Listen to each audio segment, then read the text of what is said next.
श्रीमन्महागणाधिपतये नमः। श्री सरस्वत्यै नमः। श्री गुरुदेव दत्तात्रेयाय नमः। ओम नमो भगवते वासुदेवाय। श्री श्री सद्गुरवे नमः। हृदयांतरी वसेतु श्री गुरुमाऊली। वरदहस्तधर मम श्री तव प्रेमलाभो जन्म जन्मांतरी। उद्धारावे कृपा वा श्रीहरिराया। श्रीमद्भागवत महापुराण तृतीय स्कंध अथ षड्विंशोऽध्यायः। महदादी विविध तत्वांच्या उत्पत्तीचे वर्णन। श्री भगवान म्हणाले, आता मी तुला प्रकृती इत्यादी सर्व तत्वांचे वेगवेगळे लक्षण सांगतो, जे जाणल्याने मनुष्य प्रकृतीच्या गुणांपासून मुक्त होतो. आत्मदर्शन रूप ज्ञानच पुरुषाच्या मोक्षाला कारण आहे आणि तेच त्याच्या अहंकार रूप हृदयग्रंथीचे छेदन करणारे आहे, असे पंडित म्हणतात. अशाच ज्ञानाचे मी तुला यापुढे वर्णन करून सांगतो. हे सर्व विश्व ज्याच्यामुळे व्याप्त होऊन प्रकाशित होते, तो आत्मा म्हणजेच पुरुष होय. तो अनादी निर्गुण प्रकृतीच्या पलीकडील अंतःकरणास स्फुरणारा व स्वयंप्रकाशी आहे. त्या सर्व व्यापक पुरुषाने लीलाविलासपूर्वक आपल्याजवळ आलेल्या अव्यक्त आणि त्रिगुणात्मक वैष्णवी मायेचा स्वेच्छेने स्वीकार केला आहे. लीलापरायण प्रकृती आपल्या सत्वादी गुणांनी त्यांच्यासारख्याच प्रजेची निर्मिती करू लागली. हे पाहून ज्ञान झाकणाऱ्या तिच्या आवरणशक्तीने पुरुष तत्काळ मोहित झाला आणि आपल्या स्वरूपाला विसरला. अशा प्रकारे आपल्यापेक्षा भिन्न प्रकृतीलाच आपले स्वरूप समजल्याने पुरुष प्रकृतीच्या गुणांकडून केल्या जाणाऱ्या कर्मांचाच आपणच करता आहो असे मानू लागला. या कर्तृत्वाभिमानामुळेच अकर्ता, स्वाधीन, साक्षी आणि आनंद स्वरूप पुरुषाला जन्ममृत्यूरूप बंधन आणि पारतंत्र्य येते. कार्यरूप शरीर, कारणरूप इंद्रिये तसेच कर्तारूप इंद्रियाधिष्ठात्या देवता यांना पुरुष जो मी मानतो त्याला प्रकृती हेच कारण आहे असे पंडित मानतात. तसेच वास्तविक प्रकृतीच्या पलीकडचा असूनही जो प्रकृतीमध्येच राहतो त्या पुरुषाला सुखदुःख भोगण्याचे कारण मानले जाते. देवहूती म्हणाली, हे पुरुषोत्तमा, या विश्वातील स्थूल सूक्ष्म कार्य ज्यांचे स्वरूप आहे तसेच जे यांचे कारण आहे, ती प्रकृती आणि पुरुष यांची लक्षणे सुद्धा आपण मला सांगावीत.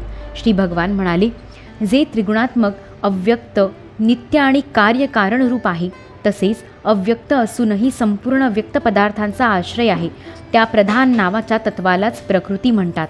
पंचमहाभूते, 5 तन्मात्रा, 4 अंतःकरणे, मन, बुद्धी, चित्त आणि अहंकार आणि 10 इंद्रिये या 24 तत्वांच्या समूहाला विद्वान लोक प्रकृतीचे कार्य मानतात. माझ्या मते पृथ्वी, जल, तेज, वायू आणि आकाश ही पंचमहाभूते व गंध, रस, रूप, स्पर्श आणि शब्द या त्यांच्या 5 तन्मात्रा आहेत.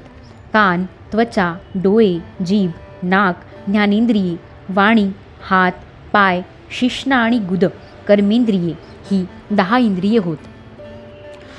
मन, बुद्धी, चित्त आणि अहंकार या 4 रूपात असलेले एकच अंतःकरण आपला संकल्प, निश्चय, चिंतन आणि मी ची जाणीव अशा 4 प्रकारच्या वृत्तींनी ओळखले जाते. अशा प्रकारे मी सगुण ब्रह्माचा आकार विशेष म्हणून ही 24 तत्वांची संख्या सांगितली. याखेरीज जो काळ आहे ते 25वे तत्व होय. मायेचे कार्य असलेल्या देह इत्यादींना मी मानून आपल्यालाच करता मानणाऱ्या जीवालाच ज्याचे भय वाटते, त्या काळाला वेगळे तत्व न मानता काही जण ईश्वराची संहारक शक्ती मानतात. हे मनुपुत्री, ज्याच्या प्रेरणेमुळे गुणांची साम्यावस्थारूप अव्यक्त प्रकृतीत गती उत्पन्न होते त्या भगवानांनाच काल म्हणतात. अशा प्रकारे जे आपल्या मायेच्या द्वारे सर्व प्राण्यांमध्ये जीवरूपाने आणि बाहेर कालरूपाने व्याप्त आहेत ते भगवानच 25वे तत्व आहेत. जेव्हा परमपुरुषाने जीवांच्या अदृष्टानुसार कार्यप्रवण झालेल्या समस्त जीवांचे उत्पत्ती स्थान अशा मायेमध्ये चैतन्यरूप वीर्य स्थापित केले, तेव्हा त्यापासून तेजोमय महत्त्व उत्पन्न झाले. लयविक्षेपादिरहित तसेच जगाचे अंकुररूप या महत्त्वाने आपल्यात असलेल्या विश्वाला प्रगट करण्यासाठी आपल्या स्वरूपाला आच्छादित करणाऱ्या प्रलयकालीन अंधकाराला आपल्या तेजाने नाहीसे केले. जे सत्वगुणमय, स्वच्छ, शांत आणि भगवंतांच्या उपलब्धीचे स्थानरूप चित्त आहे तेच महत्त्व आहे आणि त्यालाच वासुदेव म्हणतात. ज्याप्रमाणे पाणी आपल्या मूळ अवस्थेमध्ये अत्यंत स्वच्छ, विकारशून्य आणि शांत असते, त्याचप्रमाणे स्वाभाविक अवस्थेत स्वच्छ, अविकारी आणि शांत असणारे हे चित्त असे हे वृत्तींसह चित्तांचे लक्षण सांगितले आहे. त्यानंतर भगवंतांच्या वीर्यरूप चित्शक्तीपासून उत्पन्न झालेल्या महत्त्वाच्या क्रियाशील होण्याने त्यापासून क्रियाशक्ती प्रधान असा अहंकार उत्पन्न झाला. तो वैकारिक, तैजस आणि तामस भेदाने 3 प्रकारचा आहे. त्यापासूनच क्रमशः मन, इंद्रिये आणि पंचमहाभूतांची उत्पत्ती झाली. या भूत, इंद्रिय आणि मनरूप अहंकारालाच पंडित लोक साक्षात संकर्षण नावाचा 1000 शिरे असलेला अनंत देव म्हणतात. या अहंकाराचे देवता रूपाने कर्तृत्व, इंद्रिय रूपाने करणत्व आणि पंचभूत रूपाने कार्यत्व हे लक्षण आहे. तसेच सत्वादी गुणांच्या संबंधाने शांतत्व, घोरत्व आणि मूढत्व ही सुद्धा याचीच लक्षणे होत.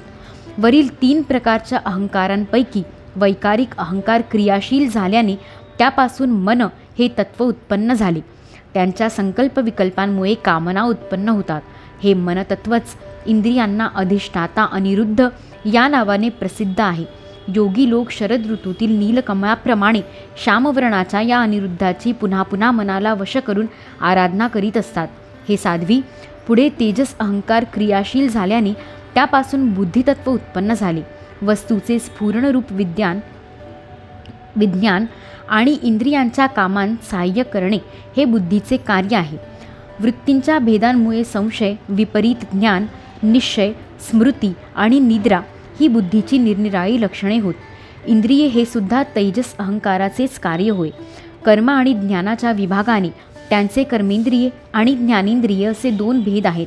यामध्ये कर्म ही प्राणांची आणि ज्ञान बुद्धीची शक्ती होय.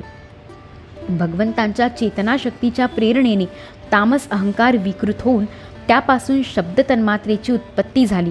शब्द तन्मात्रेपासून आकाश उत्पन्न झाले. शब्दाचे ज्ञान श्रोत्रेंद्रिय करून देते. शब्दाच्या अर्थाचे ज्ञान करून देणे, न दिसणाऱ्याही बोलणाऱ्याच्या स्थानाचे स्नान करून देणे आणि आकाशाचे सूक्ष्म रूप असणे हीच विद्वानांच्या मते शब्दाची लक्षणे होत. सर्व वस्तूंना पोकळी उपलब्ध करून देणे, सर्वांच्या आत बाहेर राहणे, तसेच प्राण, इंद्रिये आणि मन यांचा आश्रय होणे ही आकाशाची कार्यरूप लक्षणे होत. नंतर शब्द तन्मात्रेचे कार्य असणाऱ्या आकाशात कालगतीने विकार झाल्या कारणाने स्पर्श तन्मात्र उत्पन्न झाले आणि त्यापासून वायू उत्पन्न झाला. स्पर्शाचे उत्तम ज्ञान त्वचा करून देते.